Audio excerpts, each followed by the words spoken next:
여러분 우리 부장님께서 기도해 주셨지만 한 해의 마무리가 찾아왔습니다. 여러분 한 해 동안 이 신광 청년부 공동체에서 같이 신앙을 여정을 함께 걸어온 여러분들을 축복합니다.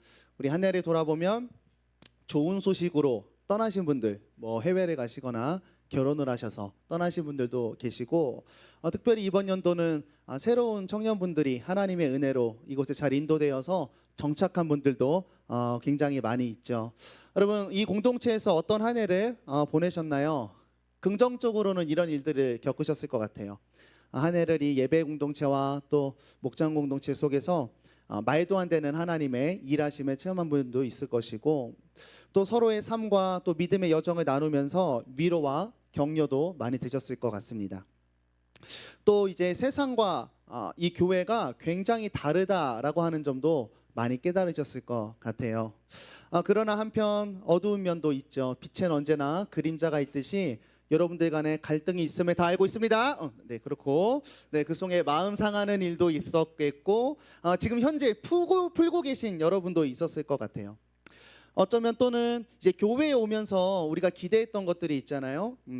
기대한 부분보다 실망이 커서 마음의 상처를 가지신 분들도 있을 것 같습니다. 그런 상처를 갖다가 생각해보니 나도 교회인데 나는 뭘 했나 싶어하며 회개하시기도 하셨겠죠. 어쨌든 이렇게 기쁨과 감격이 있고 또 갈등과 분노의 공동체를 함께 겪으면서 가고 있는데요.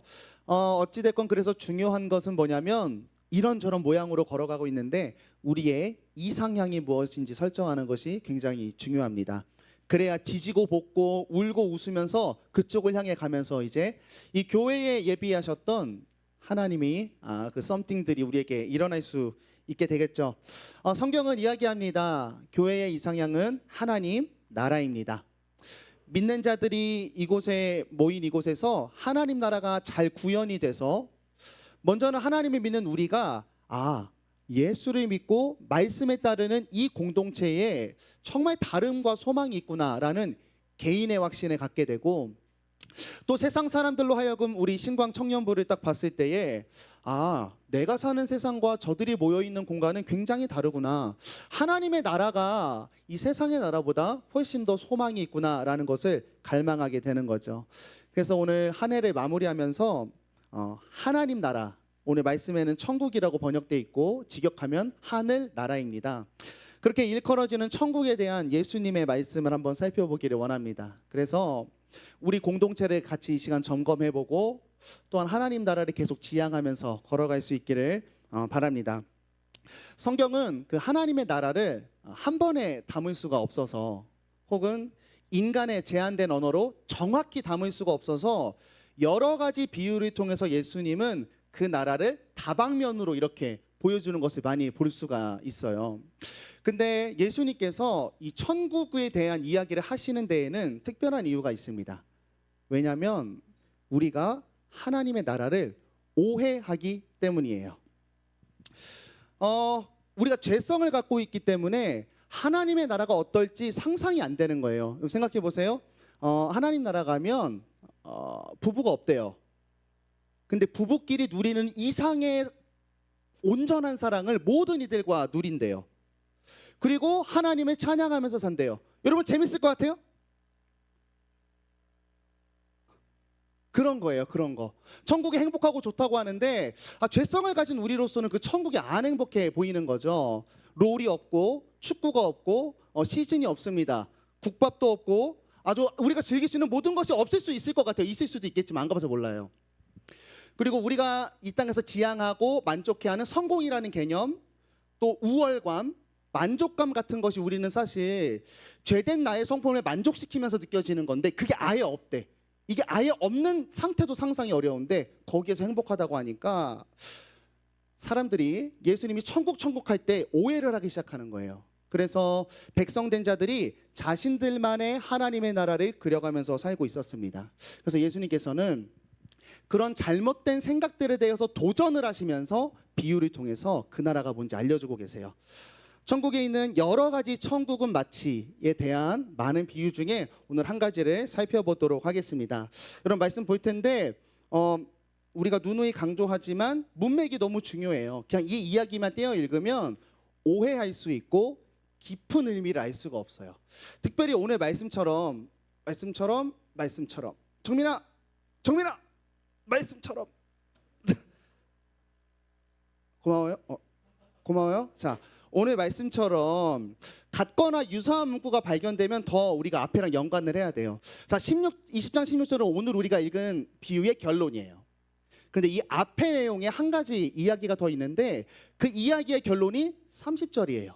되게 비슷하게 생겼어요. 그죠? 그러면 우리는 어쩔 수 없이 설교가 길어져도 앞의 이야기와 뒤의 이야기를 같이 이해해야 예수님이 진짜 원하는 메시지를 알 수가 있어요.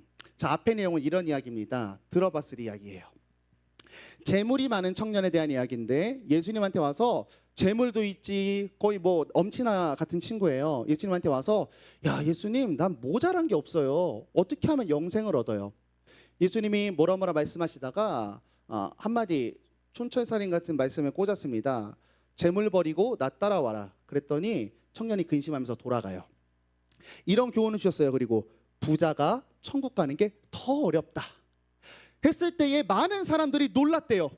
부자가 천국을 못 가?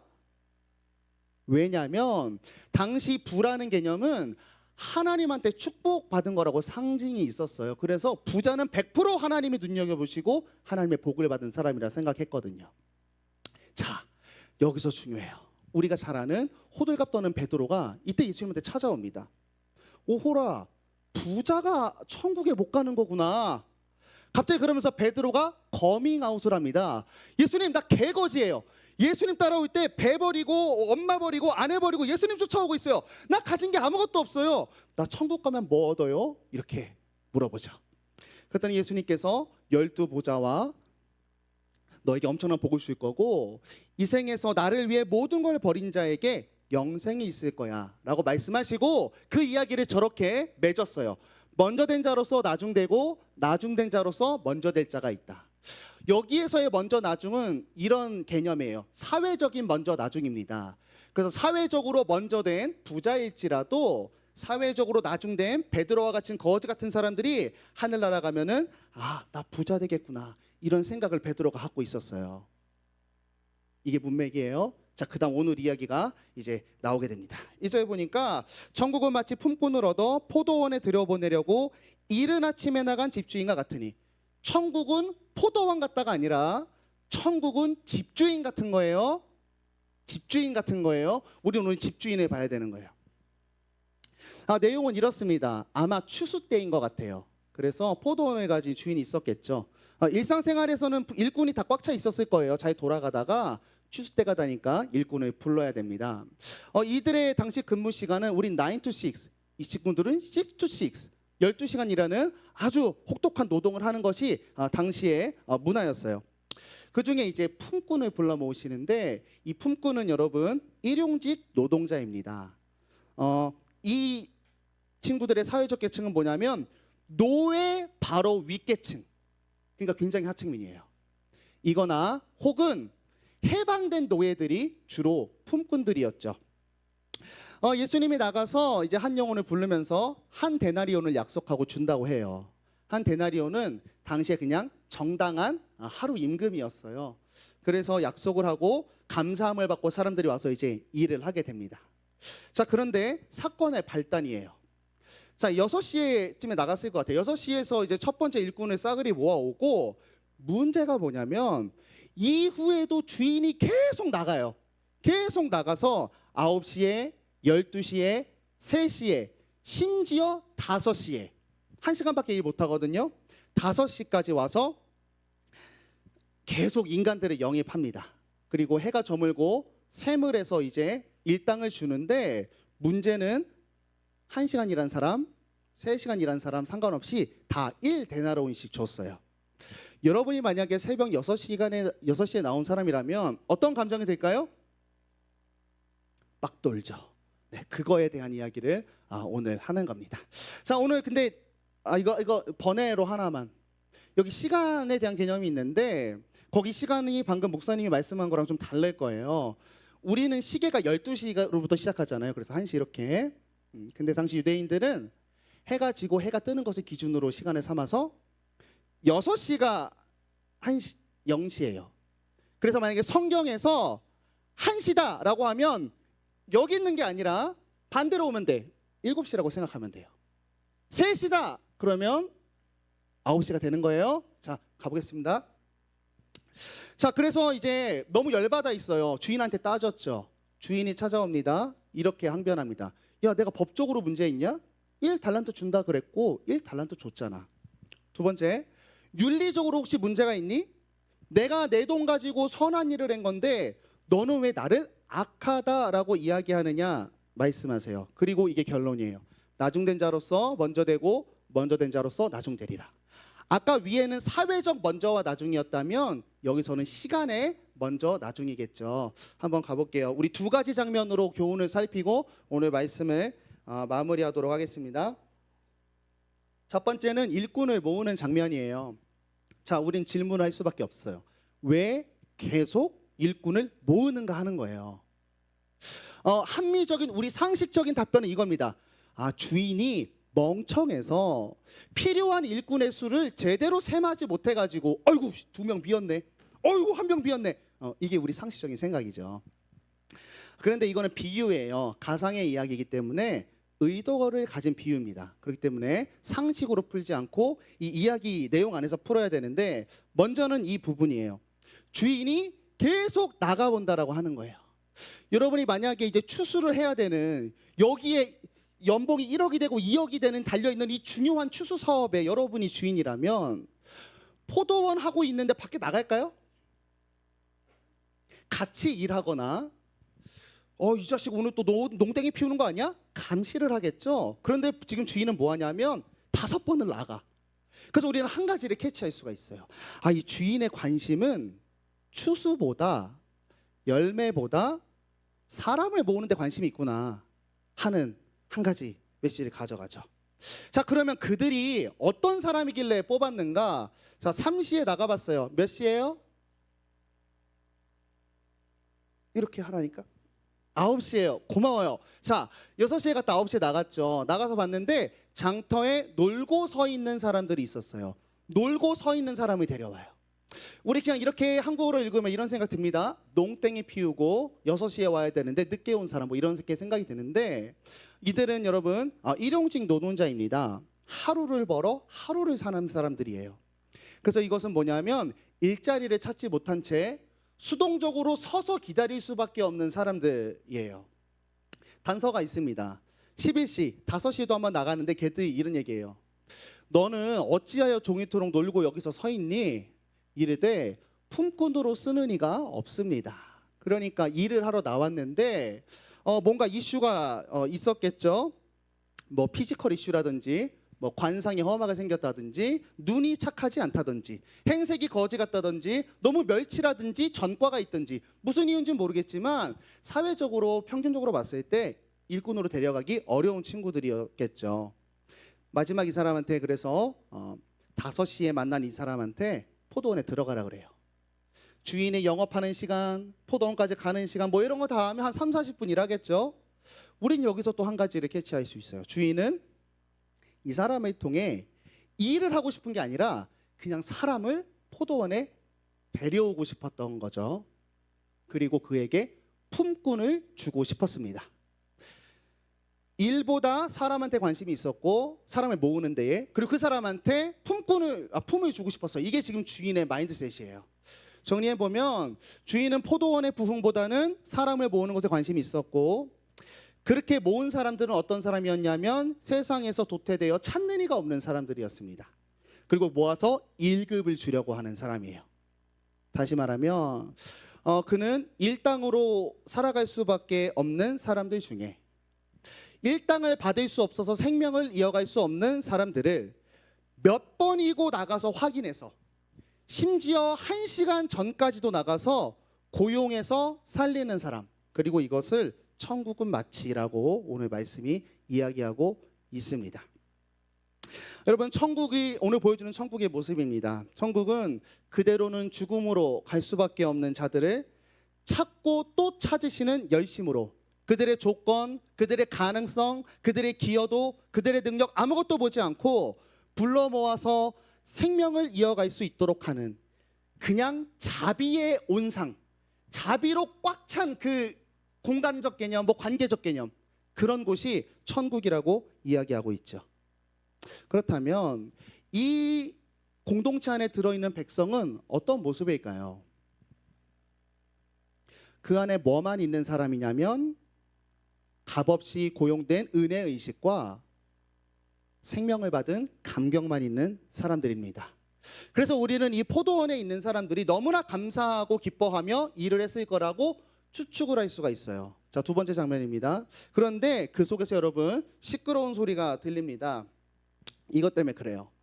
해가 저물었어요. 6시가 됐겠죠. 포도원 주인이 청지기한테 이르러 품꾼을 불러서 나중 온 자로부터 시작해서 먼저 온 자까지 삭슬 주라, 이렇게 이야기해요. 그리고 나중 온 자가 1달란트 받는 걸 보고 먼저 온 사람이 어우, 제가 1 데나리온을 받아? 야, 나는 얼마나 받을까? 하면서 이제 이슈가 벌어져요. 저는 생각했어요. 포도원 주인이 참 멍청하다. 왜냐하면 다 불러놓고 돈 안 주고 한 명씩 들어와라고 해서 돈 주면 싸움이 없었을 거예요. 그죠? 혹은 그 먼저 온 친구한테 1 데나리온 줘서 야, 약속대로 데나리온 하나 줄게. 꺼져. 보내. 안 보여. 그 다음에 줘도 그러면 갈등이 없었을 것 같아요. 그죠? 그런데 왜 그럴까?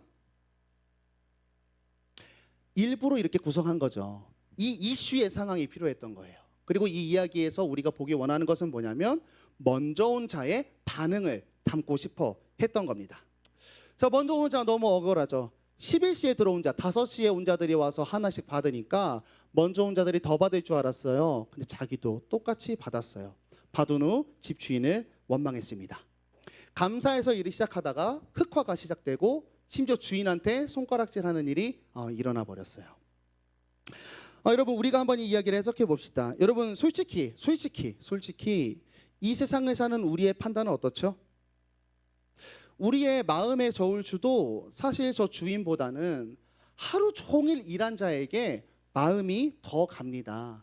이런 가치관 때문이죠. 공정하지 않은 것 같고 사실 불평등한 일이죠.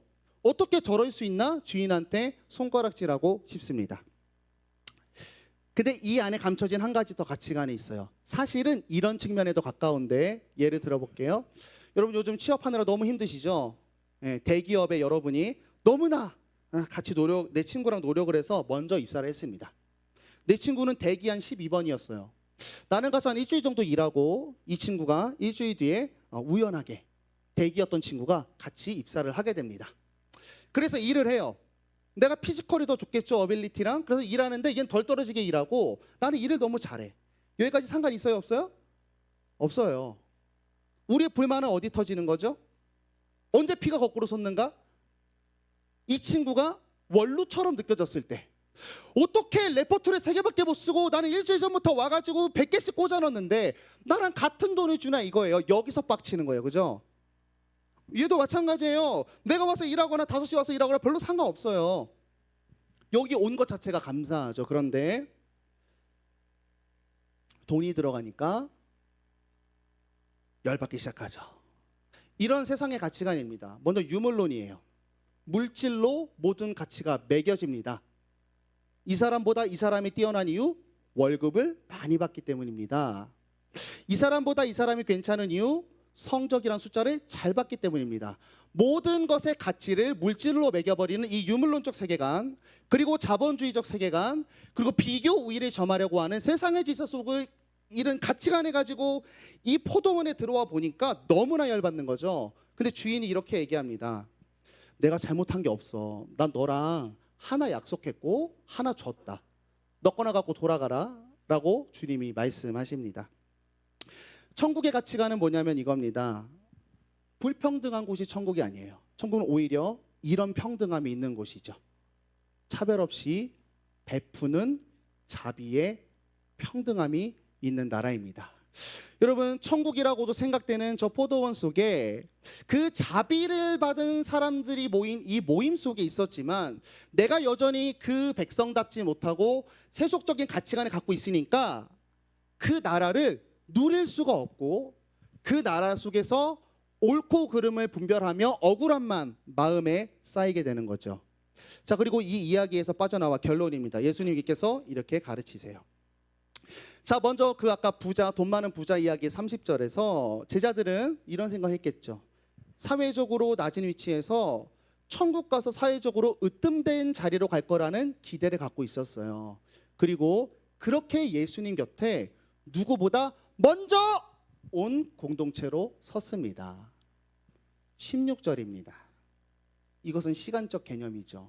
너 내 곁에 먼저 왔지. 그런데 그렇게 먼저 모인 너희들이 나중될 수 있다 말씀하세요. 어떤 의미의 나중이냐면 오늘 비유와 같은 모습으로의 나중입니다. 자비만으로 꽉 찬 그 나라에서 자비와 은혜의 감격을 잃고 천국 백성답지 못한 나중된 자. 급기야 나를 불러주신 하나님을 원망하며 하나님을 판단하는 교만과 또 내 같이 천국 백성 된 이웃을 탐하는 그런 마음으로 꽉 찬 나중된 자. 그리고 그가 지금 주위에 무엇을 낳아요? 여러분 5시에 구제받아서 한 데나리온 받은 친구, 6시에 와서 일한 사람이 그렇게 말했을 때 그 옆에 자비를 받은 공동체는 어떤 것을 느낄까요? 야, 개꿀이다. 아니죠. 상실감과 상대적 박탈감과 나는 왜 저때 나오지 못했을까? 자비와 은혜만 가득 차야 되는데 그곳에서 볼 수도 없는 분란과 또 갈등을 만들어 내게 됩니다. 이 이후에 이런 이야기가 하나 더 나와요. 이 이야기가 끝나고 세베대의 야고보의 엄마인데 세베대의 어머니가 예수님한테 딱 등장해요. 예수님, 나중에 하나님 나라 만드시면 내 아들들 좌의정 우의정 시켜주세요. 그때 오늘 이 비유를 들은 제자들이 이렇게 답했습니다. 10 제자가 듣고 그 두 형제에 대하여 분이 여기거늘. 여러분 제가 물어볼게요. 지금 이 제자들 천국 들어가면 행복할까요? 지금 이 제자들 예수님께서 하나님 나라 만들고 자비의 통치, 샬롬의 통치를 시작하면 저 친구들 행복할까요?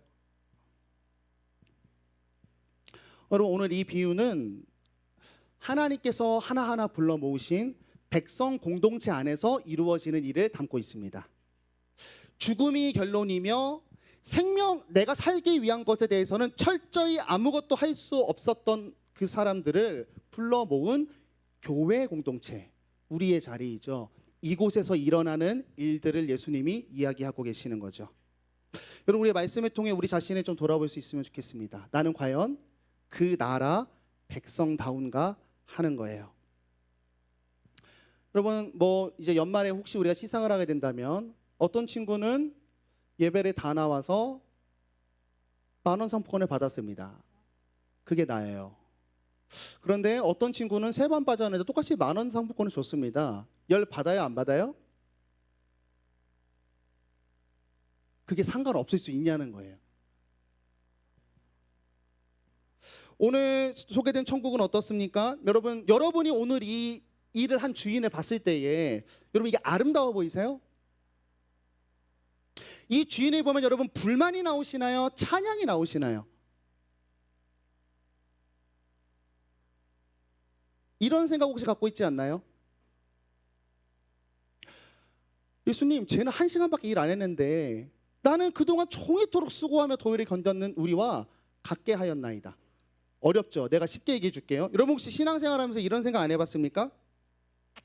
야, 어차피 예수님 믿으면 천국 가는데 야, 이럴 바엔 나도 세상에서 즐길 거 다 즐기고 죽기 전에 딱 한 틱 때, 이 피 한 칸 남았을 때, 진짜 딸 피었을 때 그때 예수님 딱 만나고 천국 가면 야, 세상 것도 다 즐기고 얼마나 좋을까.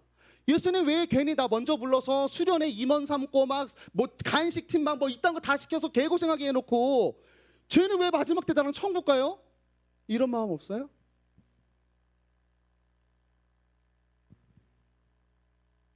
여러분 그것은 천국 백성이 아니라고 하는 거예요. 여러분 그거는요 정확히 이런 사람입니다. 지옥을 무서워하는 사람이지 하나님 나라 백성이 아닌 거예요. 지옥이 가기 싫은 사람이지 하나님의 나라를 갈망하는 백성이 아닙니다. 은근히 이런 마음이 있어요. 모든 사람이 평등하게 샬롬 누리는 거 싫어요. 쟤보다 내가 조금이라도 위에 있고 싶어요. 여러분 여기서 다 내가 복권 1,000억짜리 맞았어요. 너무 좋아요. 근데 전 세상 사람들이 다 1,000억짜리 맞았어요. 좋아요, 안 좋아요?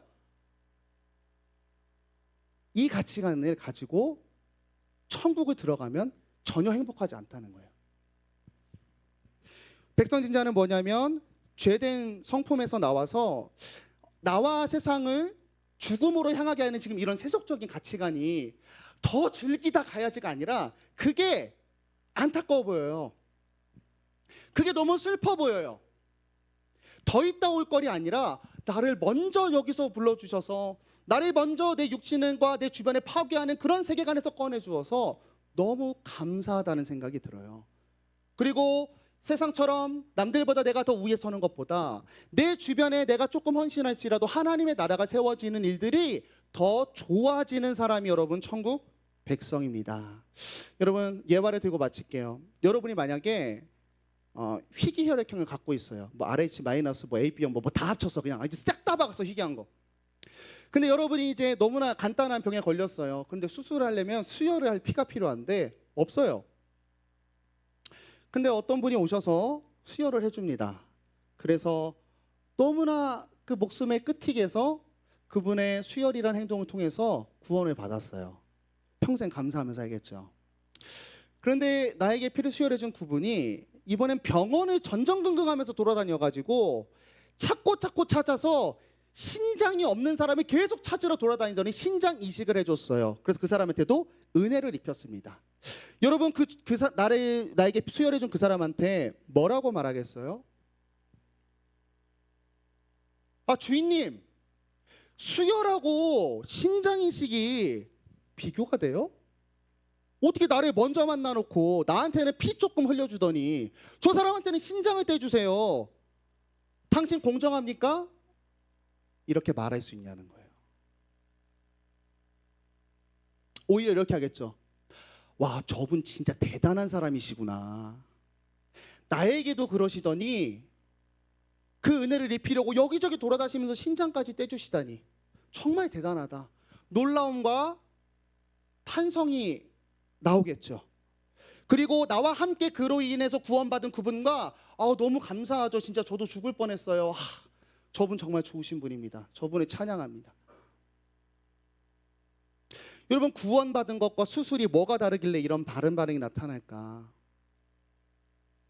내면에 이런 마음이 있는 거예요. 솔직히 구원은 사실 별거 아니고 비교적 쉬운 일이지만 수술은 정말 위급한 일이라고 생각하는 거예요. 내가 구원받은 것은 먼 훗날의 일이어서 별로 급하지 않은 건데 수술이라는 것은 너무나 위급한 일이어서 그리고 그것은 아무나 도와줄 수 있는데 겨우겨우 도와준 거여서 이게 더 가치 있다고 생각하는 거죠. 내가 구원받았다는 은혜의 감격이 밑바닥인 겁니다. 전혀 가치 없고 80 산 다음에 영원히 죽음의 공간에서 살 수밖에 없는 나를 위해 신이신 그분이 직접 인간의 몸으로 오셔서 모든 걸 주셔서 창조주의 지위, 그분의 목숨, 인간에게 멸시받고 신뱉음 당함, 채찍으로 맞음, 하나님의 온전한 사랑에서 분리되는 고통을 겪으면서 주신 그 구원이 별게 아닌 거예요.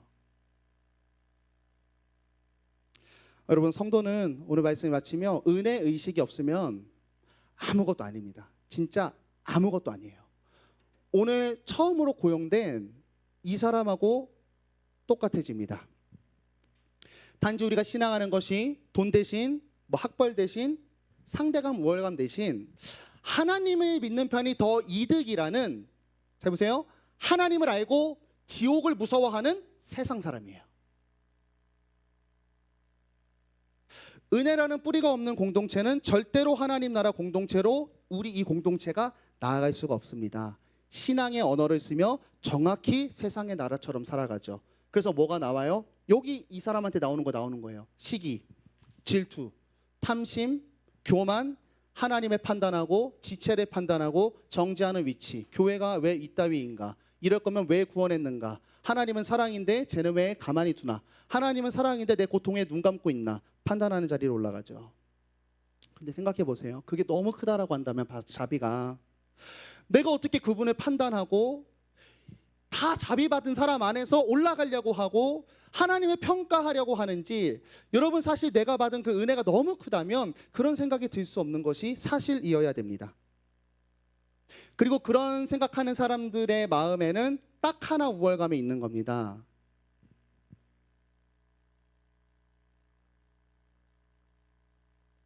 먼저 된 자라는 거죠. 예수 먼저 믿었다. 교회 더 많이 한다. 더 익숙하다. 목사님 빵 싫어하는 거 나만 알고 있다. 모세 이야기 나만 알고 있다. 쟤 옛날에 상처받았다고 겨우 예수님 믿은 사람이야. 제 신앙이 얼마나 좋은지 알아? 이런 거 알고 있다. 우리들에게 지금 주어지는 타이틀은 여러분 사실 먼저 온고 나중 온 자밖에 없는 거예요. 왜냐하면 우리는 아무런 내 피지컬로 구원되고 내 어빌리티가 좋아서 하나님 나를 데리고 온 게 아니거든요. 이거밖에 없어요. 이거밖에 없는데 오늘 여기 꼴 나고 있는 거예요.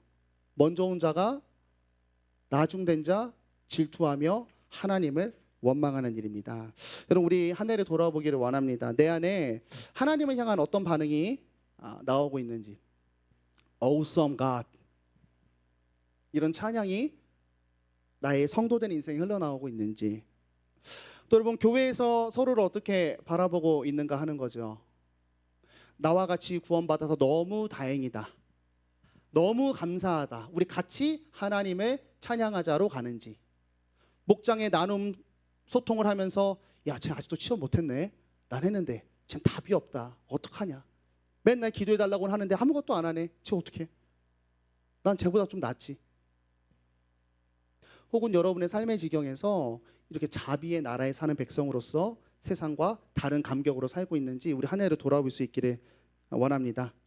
이렇게 같은 지체가 모인 찬양과 내 삶의 지경에서 자비로 인한 열매들을 내가 소망하고 살았는지, 성도되고 나의 소망과 내가 보고 싶은 건 무엇인지 한번 점검하는 오늘이 될 수 있기를 바랍니다. 그러면서 우리가 또 새로운 한 해를 결단하면서 이런 은혜를 항상 갈급해하는 여러분이 되기를 원해요. 여러분 솔직히 말하면 이 은혜 의식이라는 게 자꾸 떨어질 수밖에 없는 것이 우리의 모습입니다. 인간의 너무나 큰 연약함이에요. 여러분 십자가 너무 얘기 많이 들어서 막 피 흘렸다 막 얘기 너무 많이 들어서 막 설교자가 이걸 생동과 함께 전하려고 막 무슨 의학적인 용어를 써서 더 심각하게 막 그 얘기를 해도 그 보혈이 점점 어떻게 집니까? 그냥 하나의 스토리가 되어버려요. 이미 은혜 입었는데 저 은혜가 커봤자 무슨 의미가 있냐는 거예요. 약함이에요. 그래서 여러분 우리는 뭘 구해야 되냐면 이 은혜 의식을 깨워주시기를 구하는 삶을 살 수 있어야 돼요. 그리고 이 은혜를 깨달을 수 있는 자리로 여러분 의도적으로 나아가셔야 됩니다. 의도적으로 나아가야 돼요. 우리는 무조건 잊어버립니다. 사단이 가만두질 않고 내 안의 죄성이 그걸 가볍게 만들고 신앙생활하며 아무것도 아닌 일이 돼버리죠. 그래서 여러분 오늘 이 은혜 의식에 대한 심각성을 잘 기억하면서 우리가 날마다 나의 삶의 지경을 은혜로 채워갈 수 있기를 바랍니다. 먼저는 내가 이 은혜 의식에 깨어지기 위해 하나님과의 관계를 유지하시고 내 지체된 공동체를 향해 어떤 마음을, 또 이 청년부 공동체를 향해 어떤 마음을 품었는지 돌아보시면서 내가 하나님께 받은 그 은혜가 너무 커서 그 자비만을 자랑하고 그 자비만이 내 삶에 펼쳐지기를 소망하면서 그것을 위해 나의 삶의 자리에서 힘쓸 수 있는 그런 그리스도인들 될 수 있기를 바랍니다. 그래서 여기 지금 이 사람들이 생명을 이어갈 수 없는 위기 속에 있었는데 주인으로 말미암아 생명이 이어지기 시작했죠. 여러분의 삶의 곳곳에서 여러분들로 말미암는 세상이 생명을 얻게 되는, 영적인 생명은 물론이고 사람이 산다는 거 있잖아. 우울하던 친구가 웃게 되고 공동체에서 이탈되던 친구가 들어오고 이런 게 다 생명이에요. 그런 일들이 우리 신광 모든 청년들 그리고 저를 통해서 이 땅에 점점점 확장될 수 있기를 예수님의 이름으로 축복합니다. 우리 찬양하겠습니다.